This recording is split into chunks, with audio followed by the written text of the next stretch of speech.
Since 2020, I've spent hundreds of hours reviewing over 1,500 LinkedIn profiles.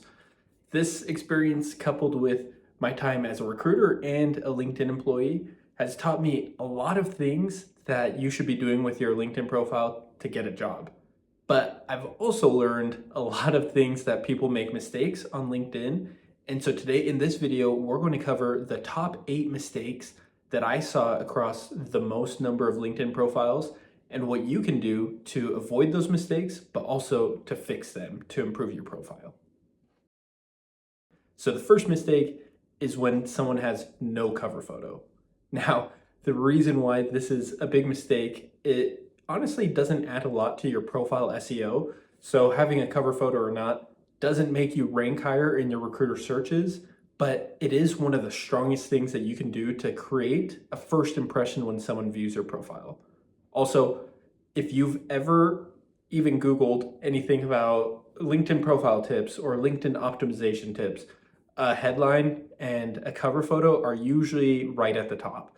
And so if I see someone doesn't have a cover photo, then odds are I know that they've never taken the time to research about LinkedIn. I created a video about what types of cover photos you can create, but just real quick, what I'd recap is there's good, better, and best. So bad is having no cover photo at all.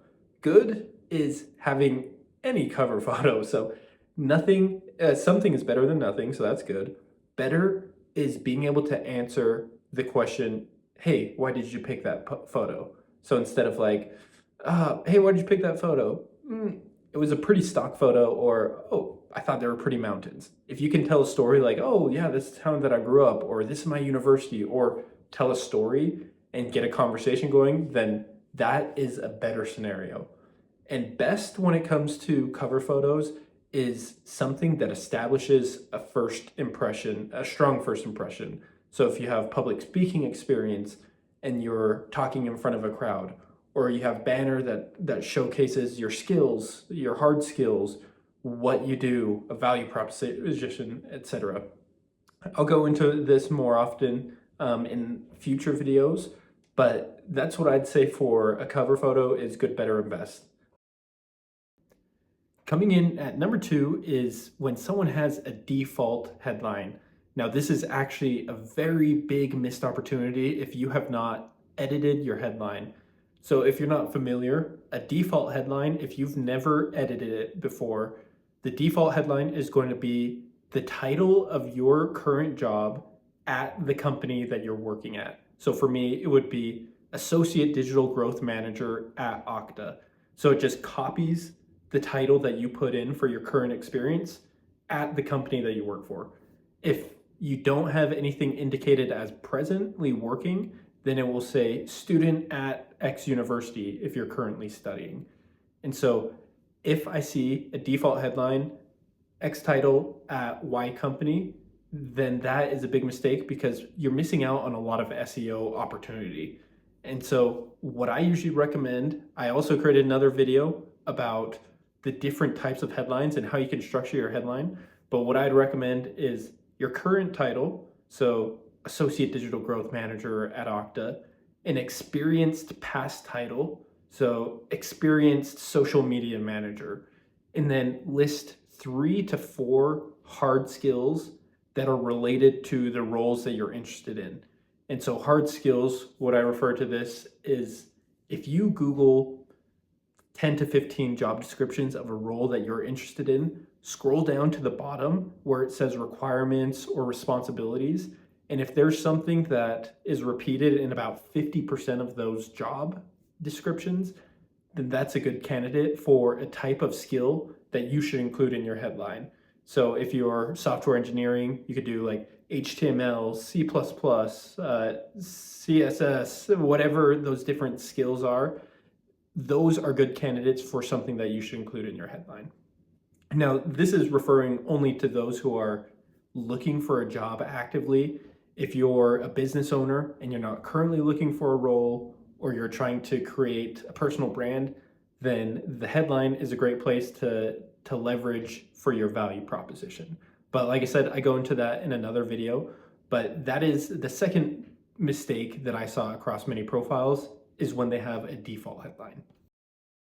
Okay, this third mistake is probably the most common mistake that I saw across 1,500 LinkedIn profiles. I would honestly venture to say that it was probably around 80% of profiles that I reviewed. That mistake is having a very boring and general about section. What I mean by this is it's literally like a copy and paste of a resume objective summary with that kind of foreign third person speak, generalized third person speak. So instead of he or she, they just don't have any pronouns at all. There's no I, he, she, or anything like that. So like experienced engineer with a track record of exceeding quota, looking for a role in a fast-paced environment, yada yada yada. There's no hellos or my name is Austin or no personality in it. And these are usually 4 to 5 sentences. So what I'd recommend to change your about section is have a hook. First of all, I'd recommend writing it in the first person, have a personality, show kind of like what you're interested in, and try and cover past, present, and future. What have you done? What experiences have you under your belt? What are you currently doing? What are you interested in? And what types of roles are you looking for in the future?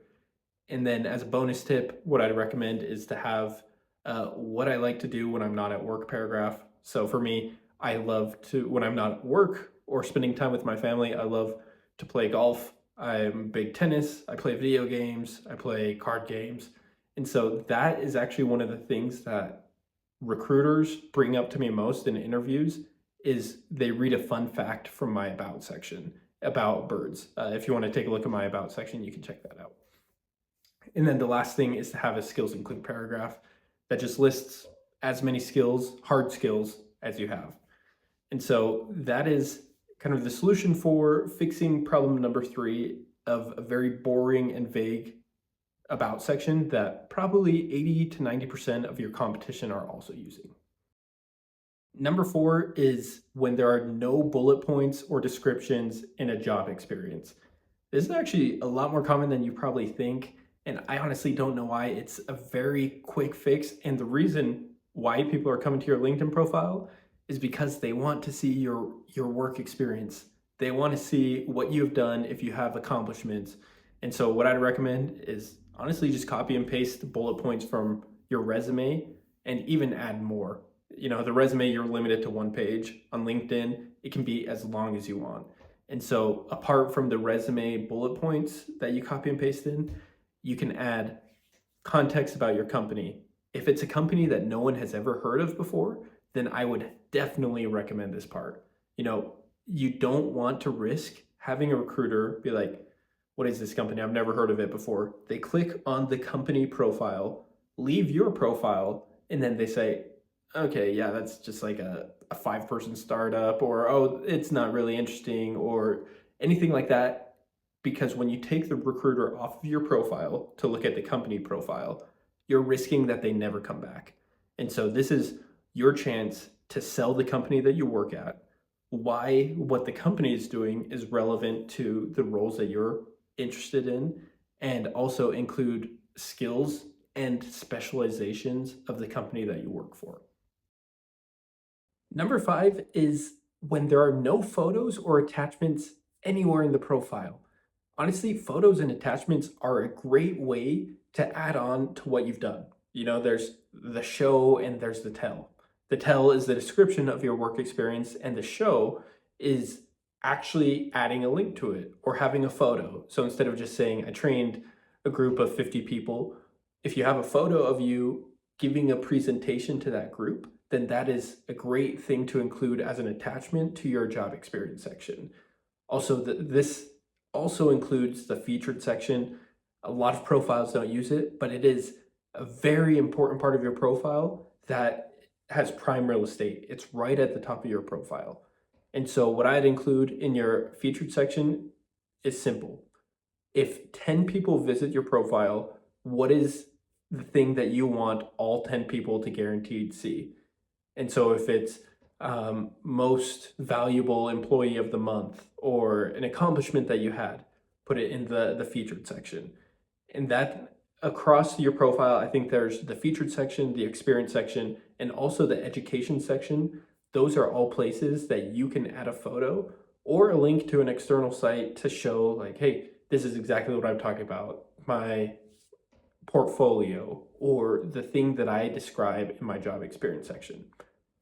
Also, it just looks a lot more robust and more clean. Having that color scrolling, it's a lot more vibrant and just adds a lot of good personality to your profile.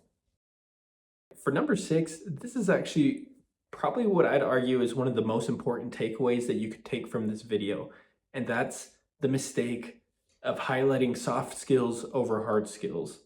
Now, the reason why this is relevant for your LinkedIn profile, your resume, the job search, interviews, and just getting a job in general is soft skills are subjective. And also, anyone can claim to have a hard skill. So what I mean by these are things like problem solver, detail-oriented, leadership, communication, things like that. Now, the reason why these are subjective is I can say that I am a great communicator. But the interviewer, after the interview, they're like, oof, he was terrible at communicating. Like, it was so hard to have a conversation. He didn't portray the value that he adds.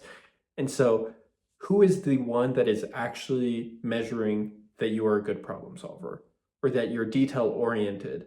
And the other thing is, 100 people could claim that. And if there is detail oriented on 100 resumes, there's nothing to set you apart because it's like, well, I have no way to prove which of these 100 people are lying or who actually is detail oriented. Now, instead of that, focus on hard skills. So like I said, if you're a software engineer, instead of focusing on communication, list that you know HTML or that you know Python, because you either have that skill or you don't. And that is also the skills that people and recruiters are looking for on LinkedIn. They are typing the requirements for the job description to figure out if you can actually do the work. And interviews are usually the part where they test your hard skills, see if you know what you're doing, but also your soft skills. So that's where the soft skill analysis comes in, is in the interview. But for your LinkedIn profile, focus on your hard skills and your ability to get the job done that way. Number 7, the mistake that I see very often is when a profile doesn't have any recommendations. Recommendations are pretty much these days version of a letter of recommendation. So if you don't have any recommendations on your profile, I would highly recommend reaching out and trying to get at least 1 or 2 recommendations on your profile. These can be from past colleagues, managers, past coworkers, or you didn't even have to be on the same team. It could be past projects, it could be you were classmates together, or someone who can vouch that you are a good worker. And so as a best practice, what I usually recommend is go to that part of your profile, select that you're looking for a recommendation, and then it gives the option to select your relationship and also create a message. Don't send the default message, scrap that, and then write to them about your situation. You know, like, hey, so-and-so, I'm currently looking for a job. And honestly, I'd love to ask if you would be willing to write a recommendation from our time working together. You could bring up some specific examples or specific times that you recall working with them, and then offer a recommendation as well. That is the best practice, saying, I know you're busy. If you're able to, I'd definitely love to leave you a recommendation as well. So that reciprocation. If you don't, once again, have a recommendation on your profile, aim for 1 or 2. And then after that, try and get at least 1 or 2 more every year. Last one, and that is when there is no recent activity on a LinkedIn profile. Now, you might be saying, hey, what? This is LinkedIn profile sections. And you're right. The LinkedIn activity section is actually a section on your profile. And so why this is important, I'm going to kind of share a little bit of background for recruiters, is if someone sees on your profile that you have no recent activity, then that means that you haven't posted or commented on LinkedIn in the past 365 days. Now, the reason this is important is because recruiters, they're looking for candidates to fill the role, and they send an in-mail usually to people who they think would be a good fit. The reason why the activity section is important is because recruiters, as part of their LinkedIn Recruiter subscription, they only get a certain allocation of in-mail credits every month. And when they send an in-mail message, they use up that credit, but they get it back if the person responds to their in-mail message. So as a previous recruiter, there was many times where I saw a good candidate, but I saw that they hadn't been on LinkedIn in 4 or 5 months. That was the last time they left a comment or left a post. Usually I looked at comments. I would usually not message that person because I didn't want to use up my LinkedIn, my in-mail credit. So if I'm looking, I want to send a message to someone who I know has been on LinkedIn in the past week or 2 weeks, because they're going to see my message. If I see someone who hasn't logged on to LinkedIn in the past 6 or 7 months, odds are I'm going to send a message and they're never going to see it. And so the commenting and the posting isn't just for visibility. It is to show that recruiters that you're actively on LinkedIn, and if they send you a message, you're going to see it and you're more likely to respond. All right, I hope that this video was helpful. As you may know, at the end of every video, I do a giveaway for a free LinkedIn profile review. And so I give this to subscribers. If you're interested in being considered for a free LinkedIn profile review, then one, please like this video, subscribe if you're not already, and please leave a comment below about which of these 8 points you thought was most insightful.